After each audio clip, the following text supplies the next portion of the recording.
Health benefits కోసం సపరేట్గా ఒక పేజ్ ఒకటి క్రియేట్ చేద్దాం అనుకుంటున్నాను. అంటే షుగర్ పేషెంట్స్ ఏం తినాలి, బీపీ వచ్చిన పేషెంట్స్ ఏం తినాలి, ఇలా సపరేట్ కేటగిరీస్ ఉంటాయి కదా. అంటే బ్లడ్ తక్కువగా ఉన్న వాళ్ళు ఏం తినాలి, కాల్షియం తక్కువ ఉన్న వాళ్ళు ఏం తినాలి, సీడ్స్ యొక్క యూజెస్ ఏంటి, ఒక్కొక్క సీడ్స్ యొక్క యూజెస్ ఏంటి, ఏ డ్రై ఫ్రూట్స్ తింటే ఎవరికి మంచిది, ఎవరు ఏం తినాలి, అంతేకాదు నా షాప్లో ఏం సెల్ చేస్తాను, ఏముంటాయి, వీటన్నిటి గురించి కూడా ఒక పేజ్ క్రియేట్ చేద్దాం అనుకుంటున్నాను. నాకు ఇందులో పోస్ట్ చేయడం నచ్చట్లేదు. ఈ పేజ్ అనేది ముందే క్రియేట్ చేశాను, బట్ మళ్ళీ షాప్ గురించి సపరేట్గా పేజ్ క్రియేట్ చేయడం ఎందుకు అని అనుకున్నాను. కానీ బట్ ఇప్పుడు సపరేట్గా క్రియేట్ చేస్తేనే బెటర్ అని అనిపిస్తుంది.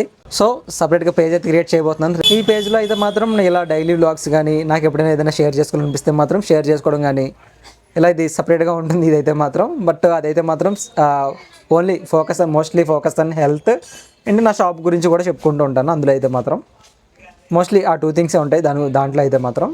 Coming to the today daily vlog. Morning లేచి హాట్ వాటర్ మరగబెట్టుకుని వేడి నీళ్ళు తాగేసి ఫ్రెష్ అప్ అయ్యి మేడ మీదకి వెళ్ళి యోగా కంప్లీట్ చేసుకున్నాను. కిందకి వచ్చాను. అంజీర్ సోక్ చేయట్లేదు, షాప్ నుంచి తెచ్చుకోవడం మర్చిపోయాను. 2 రోజుల నుంచి తినట్లేదు. మళ్ళీ రేపటి నుంచి అది కూడా యాడ్ అవుతుంది.